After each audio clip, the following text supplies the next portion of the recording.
జీ5 app download చేసుకుని పూర్తి ఎపిసోడ్లని ఉచితంగా చూడండి.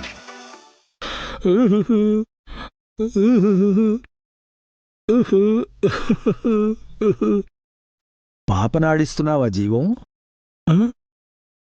సరే తీసుకో,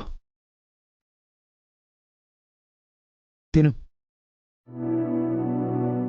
పాపల్ని ఆడిస్తే మనం చేసిన పాపాలు మనల్ని ఆడించవంటారు.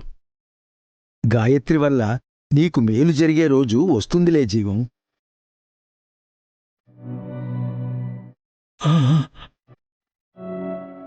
ఆగన్నా. అమ్మా నైని, ఎందుకు ఆగమన్నావు? పాపం ఆకలిస్తుందని ఇందాకే కడుపు మీద చేయి పెట్టుకుని సైగ చేశాడు. పప్పన్నం కలుపుకుని వచ్చి పెట్టాను. తినకూడదని కాదు పెద్దయ్యా, తినిపించాలని.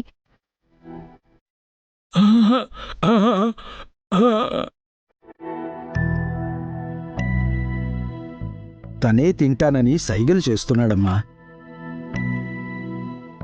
దేవుని ప్రసాదమైతే ఎడమ చేత్తో తినకూడదని నేనే తినిపించేవాణ్ణి. అన్నమైతే నేను తినిపిస్తానన్నా వద్దంటాడు. అందుకే చెంచాతో పెట్టాను. నువ్వు తినిపిస్తానన్నా వద్దనే అంటాడు. నేను తినిపించను పెద్దయ్యా, గానవి చేత తినిపిస్తాను. నీ బిడ్డ చేత్తోనే జీవానికి పాప విమోచన కలుగుతుంది. అప్పుడే అతనికి మాట వస్తుంది.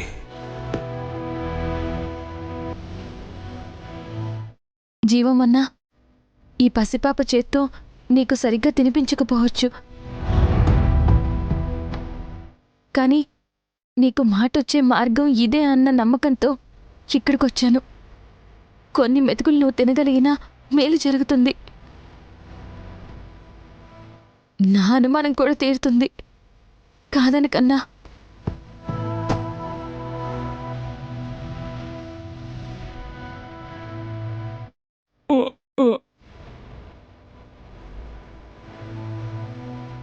గానవి, జీవం అన్నకి గోరుముద్దలు తినిపించమ్మా.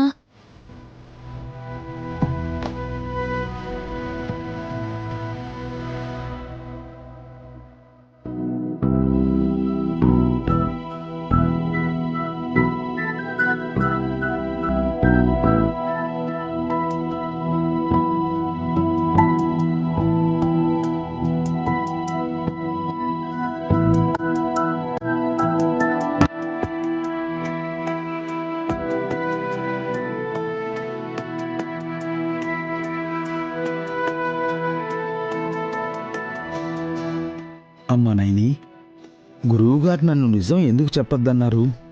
ఆ జగన్మాత ఇంకా నిన్నెందుకు పరీక్ష పెట్టదలుచుకుందో తెలియడం లేదు. గానవి చేత జీవానికి తినిపిస్తే ఉపయోగం లేదు తల్లి. నీ బిడ్డ అయిన ఈ గాయత్రి చేత ఒక్క మెతుకు తినిపించినా జీవానికి మాట వస్తుంది. ఏదన్నా మాట్లాడన్నా.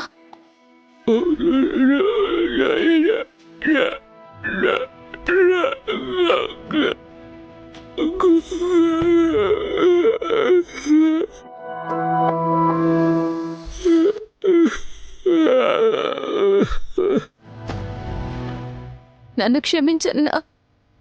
నేనేదో అనుకుని ఇక్కడికి వచ్చి నిన్ను ఇబ్బంది పెట్టాను. ఆశ పెట్టి అన్నం కూడా సరిగ్గా తినిపించలేకపోయాను. నన్ను క్షమించన్నా.